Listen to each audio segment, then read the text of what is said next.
So here is what changed me, what tipped me over the edge.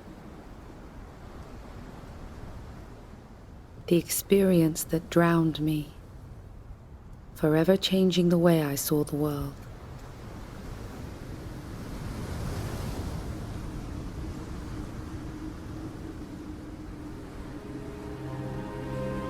We think we know, and we think we feel with them, and we think we understand the injustice because we've read some book or some not-so-biased or quite-so-censored article, or because we've heard from a friend.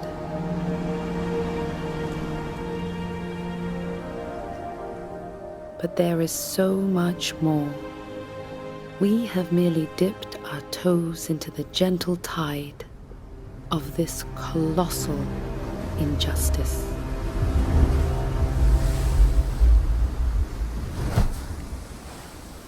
You know that moment on a cold beach when you didn't plan on swimming, so you decide instead to pull off your socks and roll up your trousers and tiptoe to where the tide is rolling in or out, and suddenly you feel the ice-cold water wash over your feet.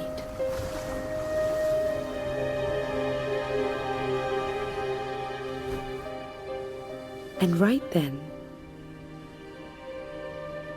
at that moment, you think you've fathomed everything about the biting, unforgiving ocean in front of you.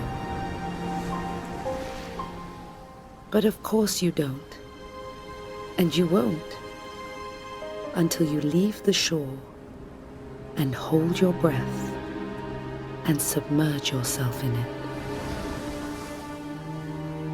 So we don't know, and won't ever know, the true suffering of the Palestinians until we go there, until we open our eyes and our souls and really see through the murkiness of it all.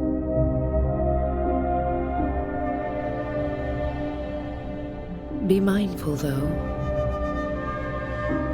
because the injustice creeps up on you like harmless distant waves that moments later come crashing, unrelenting over you and leave you gasping for breath.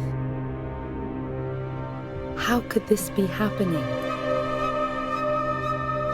How can this be accepted? Why doesn't the world do something to stop this? Frustrations, hypocrisy, human rights abuse, double standards, racism. The torrent is unceasing.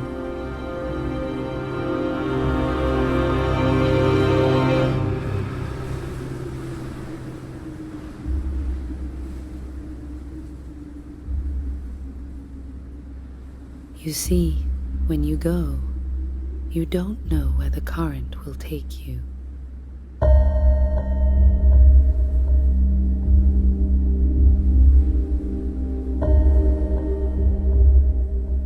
What I witnessed burnt my eyes far more than the saltiest sea. But open your minds, no matter how painful it stings, and try live for a moment in their fractured world as they are forced to. Look into their eyes, hear their voices, understand their story. Look at what was stolen, what their fears are. Look at what pressure and humiliation they are made to drown in every day. Don't close your eyes. Don't turn away. Look. In the end, you might experience or see things more sad or harsh or brutal than I did. Every journey into this injustice is unpredictable.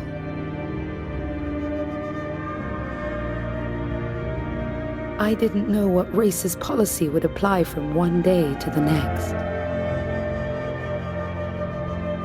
I didn't know if I would be kept at any given checkpoint for 10 minutes or 10 hours. I didn't know if the person next to me would be held up longer than me, or even allowed through, because neither of us had the superior race identification card. I didn't know if the soldiers ordering me about, and all those around me, actually feel stranded by their role and have nightmares about what they've been told and trained to do.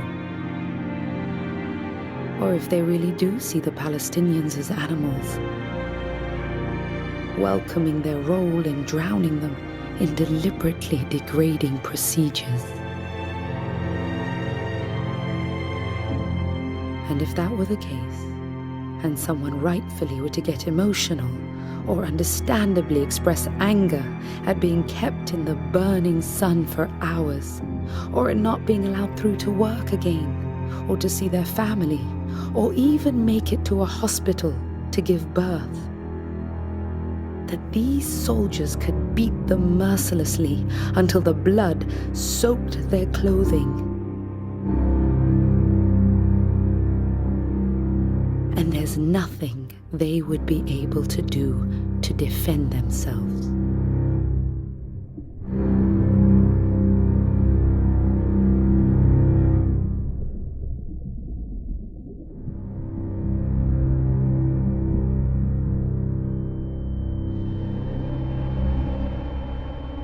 But that's just it.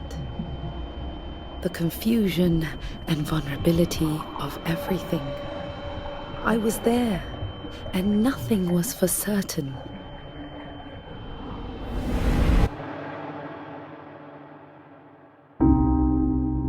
It's an unstable, spirit-breaking, exhausting, humiliating way to lead a life.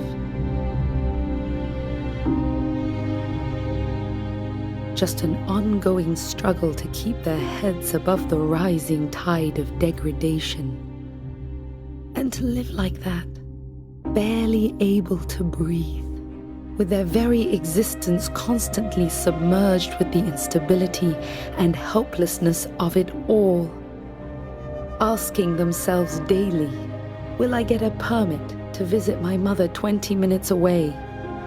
Will my home be ruthlessly bulldozed to make way for the war? Will I be able to get clean drinking water for my family today? Will the land of my father and my grandfather and his father before him simply be stolen and handed to thieving settlers? Or will the bombs rain down again on us at any moment? Will my child make it back from school today, or meet with a bullet on the way instead? Or my son be dragged away in the middle of the night?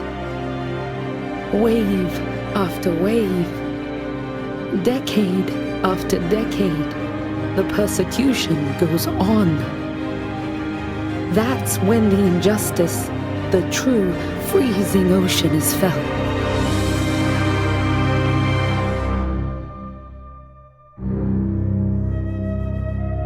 When we go, and we see, and sadly, painfully drown with them into the depths and darkness of their suffering.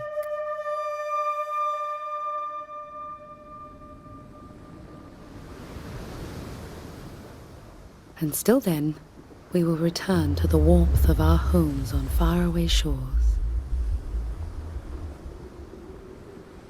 And even then, only still have grasped a fraction of the terror they endure daily, tormented at the bottom of the ocean that has become their home.